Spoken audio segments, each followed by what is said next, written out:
In the previous segment of our conversation, Mini Krishnan drew from her rich experiences to illuminate the interiorities of the process of translation, the mind of a translator, and the sense of purpose that a translation carries. We also spoke about resource management, man management, and the tight rope that an editor walks. Now, let's return, you and I, to where Mini Krishnan talks about the theoretical, practical, and philosophical facets of translation. These and much more in conversation. No, I completely agree with that because I was just reflecting on how important instincts are in terms of in the process of translation. What are your thoughts on that? Oh, yes. See, there's so many said and unsaid things. And intuition, sometimes you read a passage and it stays with you for a long time while you're eating, while you're going to walk, you're doing something else. And then suddenly it becomes clear. So I think for a translator also, it must be like that. And then they go back. And many times translators have told me that, hey, this is what I said in the second chapter, but now that I'm in the seventh, I think this is. So right now I'm working with someone who's translating a work called Velvi Tea, that is a ritual fire or sacrificial fire. And it's set in Tamil Nadu, in a particular region, where the weavers of Saurashtra, there's a community of weavers in Saurashtra. Now it's all broken up, and then the looms have gone. Everything has become, everything is mechanized. But that particular community lived in a particular way, they had very particular culture. So the man who wrote about them, he's also from the group, M. Venkatram. He got a Sahitya Academy Award in the 70s. This book, the translator said, actually the third chapter reads like a sociological document. And it does, because it talks about the history of how they came and settled, how they continue to be exploited by the middleman. So you're thinking, what shall you do? So I said, why don't you make this your introductory? You write a preface or translator's note and put this as an introductory note to say it's the author meant it and say why you did that. The author meant it to be the third chapter, but it doesn't read like a literary piece at all. And it completely interferes with the story where somebody is doing something and, the protagonist is terribly attracted to somebody else's wife and all that. So one doesn't want to lose those strings. So I said, take this and put it right in front and use it as a sociological introduction to the background, the context. So these things, you're always working along these lines. But also, see, in a very, very layered and very religious society such as ours, there are frequent references to the myths, things that you just take for granted, like don't be such a Kumbhakarnan, or look at that Shaguniyava. It's very easy for us to say these things to each other because in the 80% dominant Hindu culture, these things are understood in jokes, in films. But when you're translating for somebody who doesn't know the culture of the religion, then it becomes very difficult without all sorts of scaffolding, footnotes, or glossaries. These things do interrupt. See, right now I'm watching a whole lot of Korean serials that are set in the 14th century, 15th century. It's extraordinary how the scriptwriter is able to bring through, of course, there you're aided by visuals, great visual effects. Even so, some of the cultural things are impossible to understand unless you watch it a second time. That complete subservient surrender to authority, how you will not dare do this or dare do that in the presence of someone of a higher rank, and what just a ball of rice means to the peasant class. They're able to bring all these things together, put it into a beautifully directed film, very delicately, even the light and play. Even so, someone who's watching it very carefully can miss so many things because you just don't know the culture. even though it's an Asian culture, and many things we have in common. Even the funeral rites and scattering the ashes in water, we have many things in common. Belief in astrology, but you miss so many things. So when you're handing just that words on this, you have only the words on the page. It's that much more difficult. So intuition, instinct, a deep understanding of if you take even any, just say Krishna, there are so many Krishnas in our own mythology. You know, there's a whole encyclopedia which but what is the name? Mani put together, Encyclopedia of Hinduism. So it's a great book. So uh, I think I have a feeling that we will never really succeed um, in getting a layered text across. You know, some of the when we're talking about English or any European language, for instance, there's no such thing as caste there. No? So when we try to bring these things through, um, you should really be prepared for failure, or you have to have explanatory notes. If you look at Julius Lipner's translation of Anandamath, the text is only so much, his introduction so much, because he's had to go into that background, that sannyasi rebellion, what they did, why they revolted. That's one background, and something else. Then all the things of Bengal, the very complicated relationships and families. Um, and he's an Englishman. I mean, well, I think 1/4 of him or 1/8 of him is Indian, Bengali, but otherwise he's European. But I mean, those people are very, very few. Or William Radici in Italian, Bengali, and English. He's another person who has, by birth, has the DNA in him. Um, I think it's time to admit that unless you have that DNA, you may not be able to understand, or you may even be able to understand intellectually, but emotionally you may not make the connect. And yet there are some people. I always remember this. 96 was it, or 97? I gave a talk in the University of Leeds. At that time, I was really a traveling saleswoman. I was carrying all the Macmillan translations. And I had two talks, one in the university and one in the public library. Public library, people came and looked at me as if I was something in a zoo. Uh, Although that crowd is much bigger. But 1 hour later was in the university, and a very cramped place and so cold. But the way the students listened and the questions they asked, I was amazed. I ran some taped recordings, bilingual, Malayalam English, Bengali English. And one of the books was a very, very difficult book, Brashta, Madamba Kunjavatan's thing, which wasn't yet translated as Outcast. A month later, again, this is a letter I'll send you, I've scanned it. I get a letter from the University of Leeds from a woman a young student who probably never left England. Forget about visiting Asia. And she said, I left those books behind. She said, what a fantastic book it is. And all those glossaries and footnotes were so useful. So I thought, is it possible for someone who's, even our own people find it difficult to understand that book? How is it possible for this young woman to have appreciated that book so much?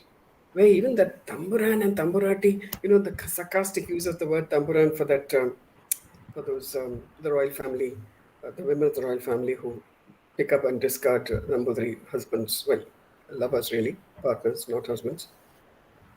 So then you have the rare creature who vaults over everything. This vaulting, I think, is possible only in a classroom, only in an academic situation. That's why I'm hoping that academia will take it up seriously and not treat it as some sort of be apologetic about it, or maybe make some jokes about it. Or the chief quality I see in academics who handle translation is something apologetic about them. We feel that this is not quite as good as English literature or American or whatever literature they might otherwise be teaching. But we know it's valuable, so yes, we do have something to say. And the other thing is, because language makes you culturally, it makes you want to commit. No? Okay, this is an English literature class. So English has to be superior to everything else.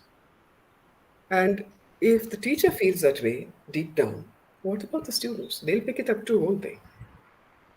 And one more thing I want to say, and I say this at all meetings, the one great advantage in the academic context is, the teachers of English literature have their counterparts in the languages, Tamil, Telugu, Urdu, Hindi. So you have your resource persons right there. You don't have to pay huge airfares and bring them over. Get them to collaborate. Ask them, if I'm teaching something from, say, Urdu, what are the 5 chief texts you would want me to introduce in translation? Can you come and read from it? Can you help out with translations? Can you help explain? That's actually right there in the college. You have a little Sahitya Academy actually. You can bring groups together, and that's that. Did you ask a question about multilinguality? No, that somebody else asked me a question. You have your multilingual resources right there. Use them. That's a very valid point, actually. In fact, we keep doing that, but not Mm. at the scale that we would like to in our institution. So, we were just talking about how the third chapter went on to become an introductory note Mm. just now. Yeah, I was just wondering about the role of creative liberties and how that comes into conflict, if at all, with the notion of fidelity. Yeah, you see, as is the translating culture and oral culture only very recently. Translations, as we see it, is hardly 150 years old. Before that, there's a lot of very, very casual and very creative cross transfers. All our epics have different regional versions. Most fabulous one is that Oriya version. What is the name of that? Sarla Das, I think.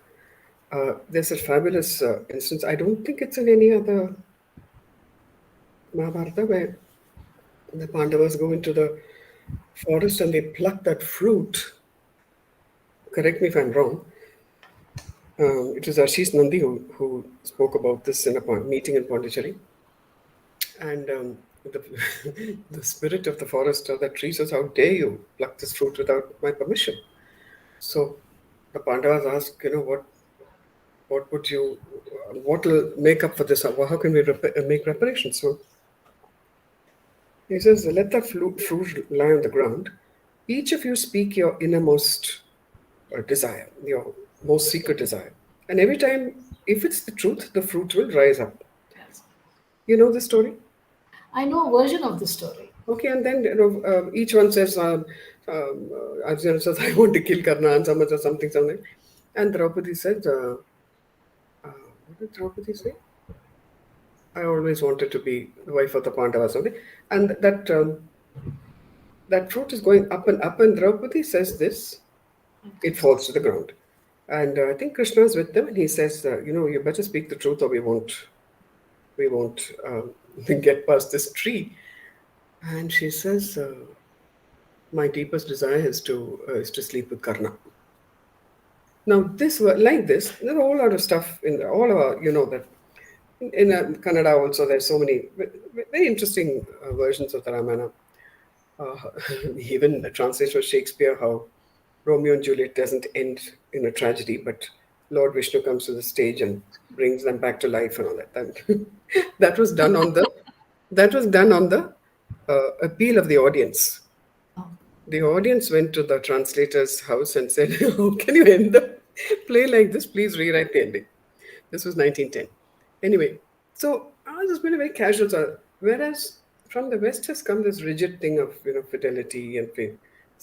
But I always quote the example of the Bible, where you have situations. Bible translation. Eugene Nair said, "It doesn't matter what you use, how you even, I don't know if he used the word distort, but he must have said adapt or modify. Just get the message across." In Africa, when in the New Testament, the Lord says, is it what he? I can't remember if it's in which book of the New Testament it is, but maybe Paul. And it says, "Behold, I stand at your door and knock." Now in Africa, only a thief stands at the door and knocks, Oh, because he wants to find out if there's anybody inside. So you can't have the Lord standing in the role of thief. So in the African, that particular language and the African continent, that particular tribe, the translation is, "Behold, I stand at your door and call aloud and shout." That's okay. Because there, when you come, you enter, you want to see someone, you call out his name as you approach. You don't knock on the door. There are lots of things like that they're advancing Christ on the as he enters Jerusalem. Palm Sunday, they throw the palm leaves at his feet, no, and the colt walks over it. Now, again, I can't remember which African tribe it was or which language it was. But the translation of the Bible, they couldn't have that because in that culture, when there's a hero advancing or a king advancing, chief, to throw anything at all in his path, even flowers, is a huge insult. In Greenland, the translation, if you said Lamb of God, it would make no sense to them because it's not a pastoral culture. So there it is, the seal of God, the little seal of God.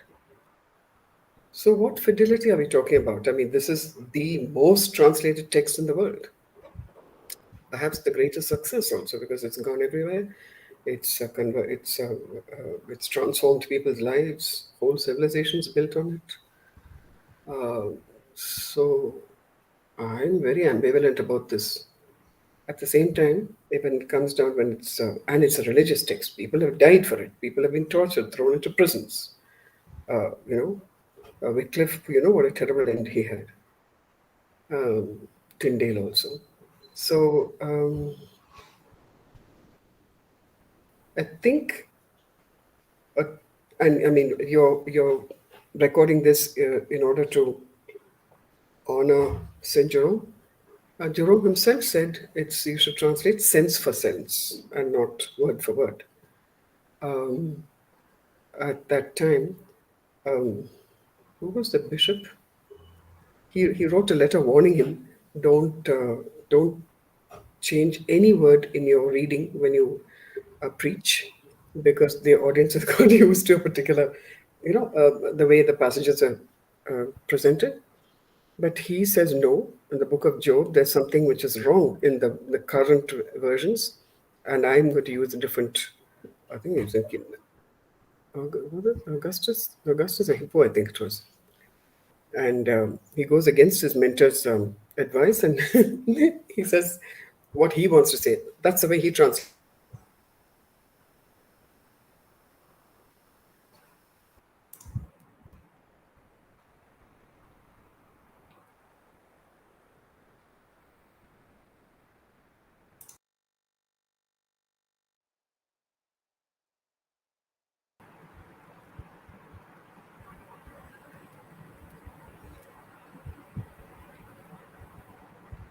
Mini ma'am, are you still there? Mini ma'am?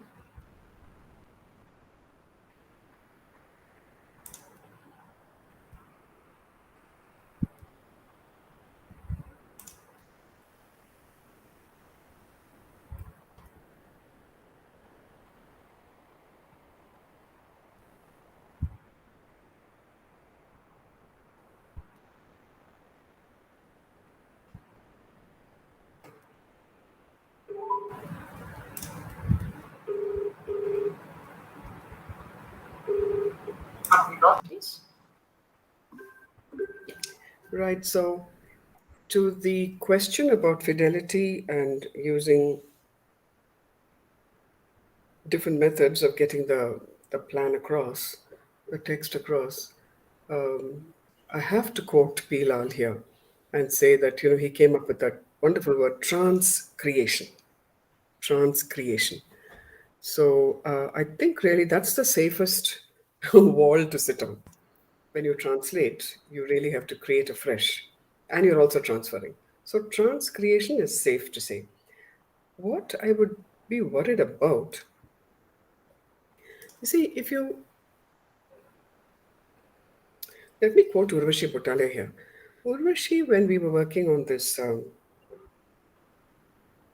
Indian literature abroad, she, we all worked very hard and put together a catalog and all. Then she and I think it was Namita Gokhale, went to the Frankfurt Book Fair, and Government of India was willing to fund translations, translators, and publishers in different languages, Japanese, German, and so on.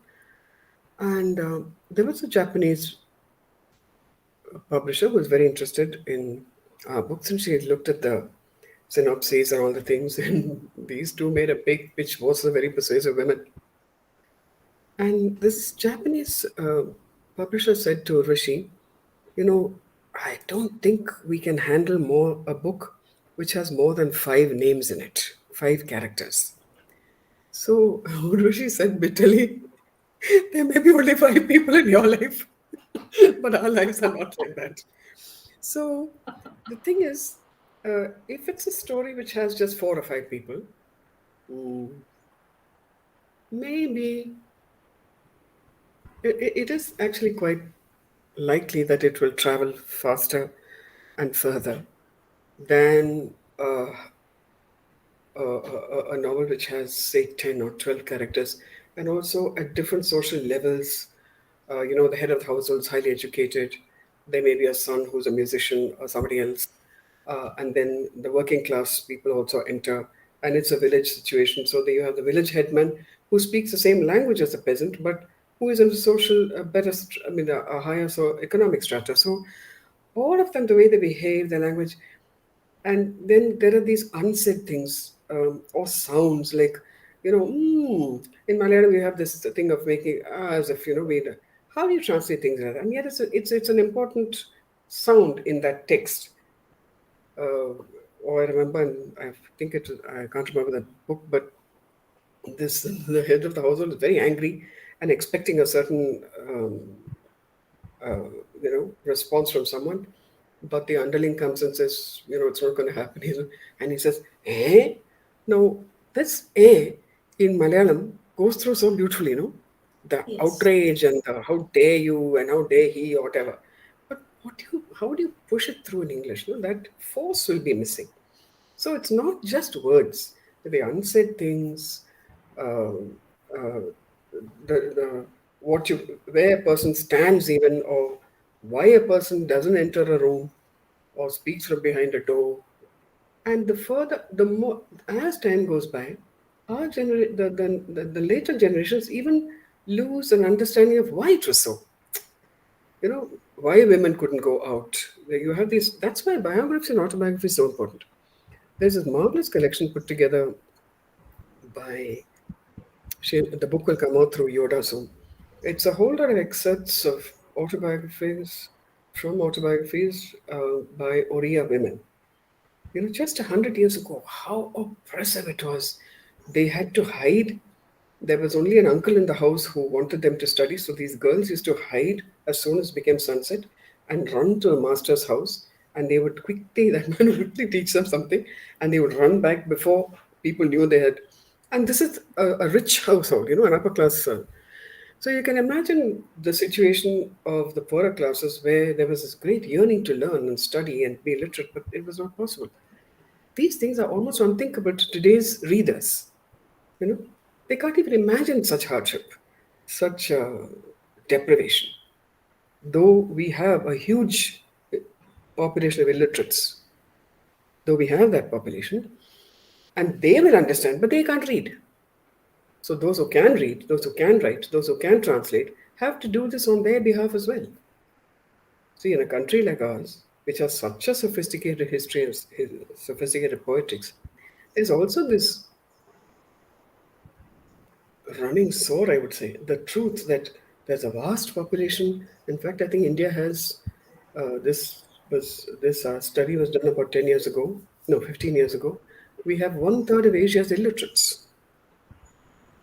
You see, at the same time, like Nehru once said, even an illiterate peasant has a gallery of images and pictures in his mind. It's not that illiterates cannot be creative. Valmiki was an SC/ST hunter. He narrated.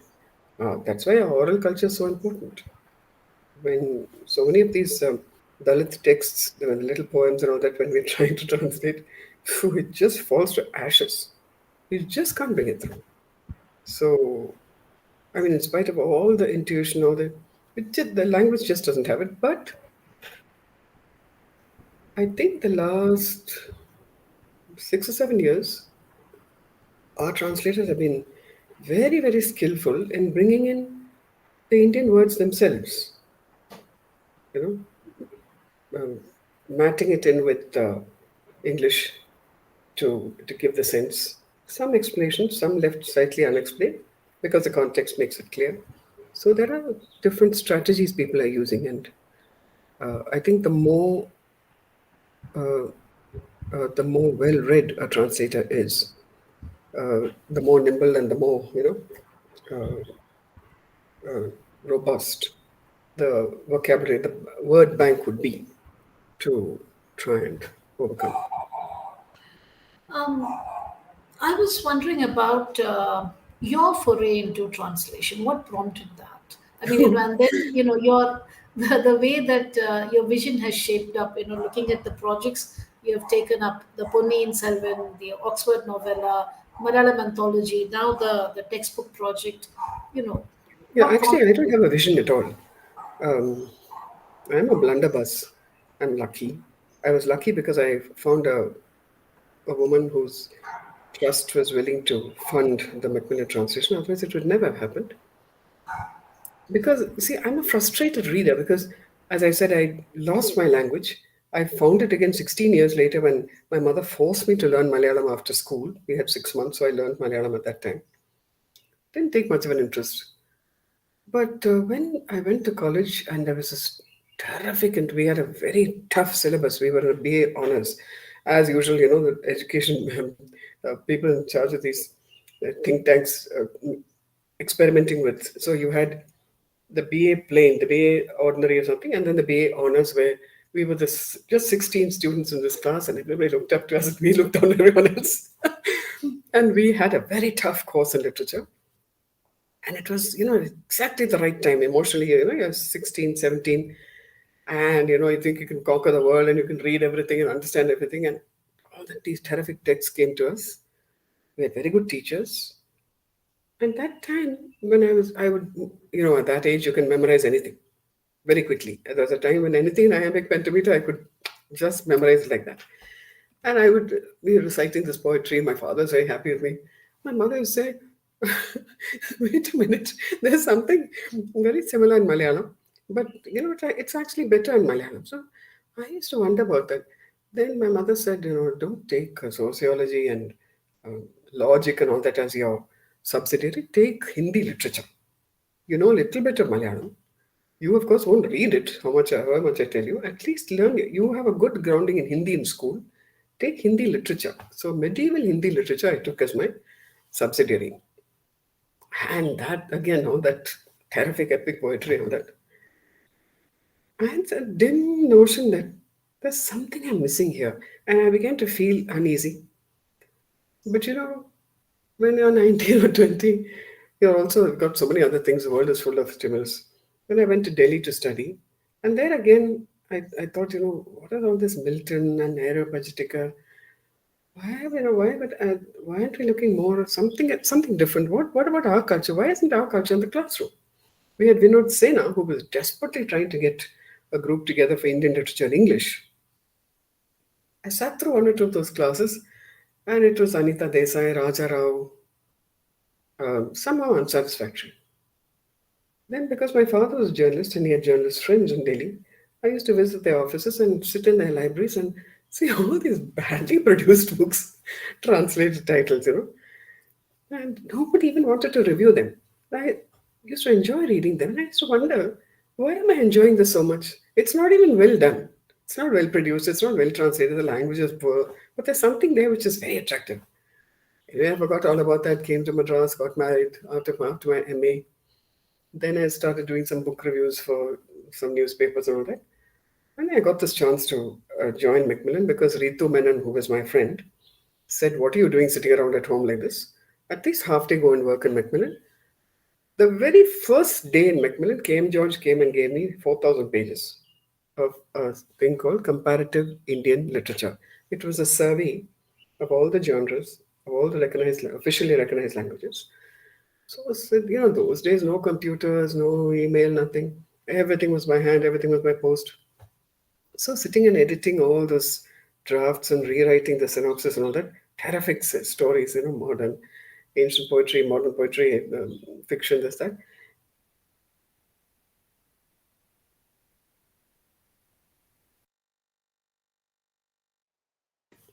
It's only in Bengali.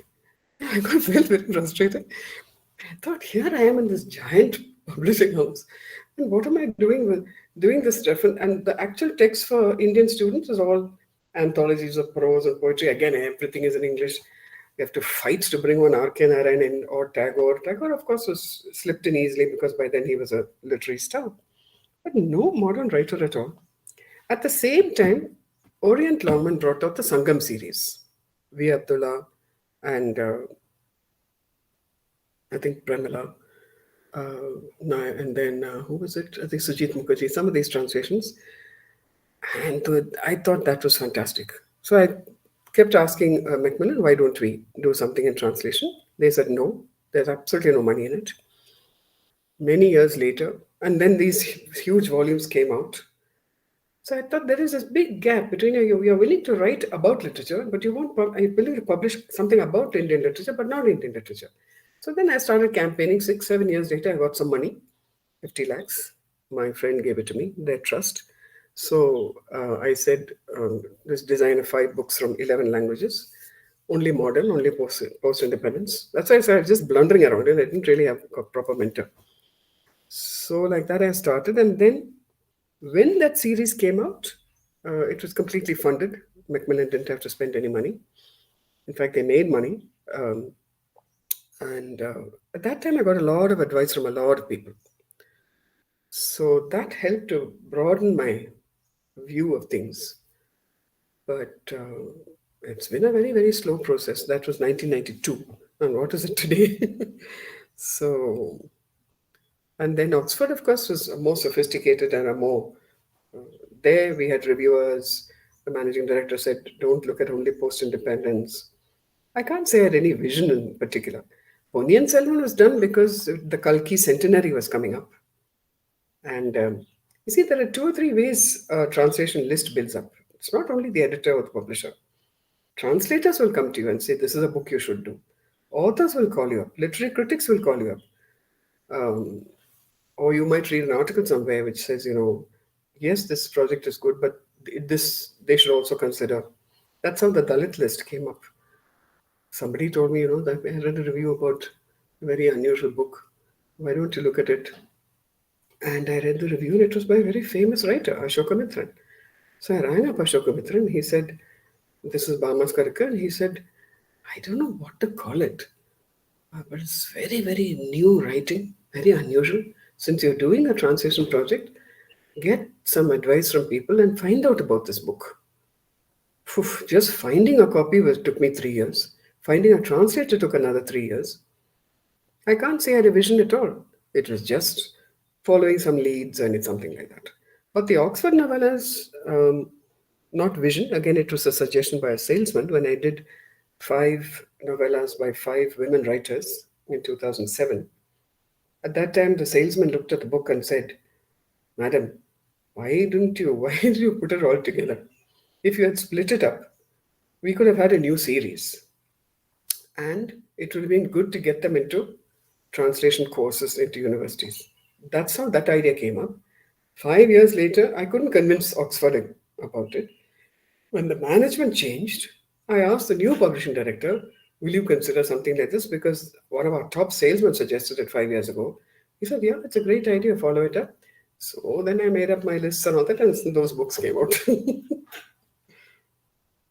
So no vision. I won't say I have any vision at all. I think that's the best way of going through life. Look at the results at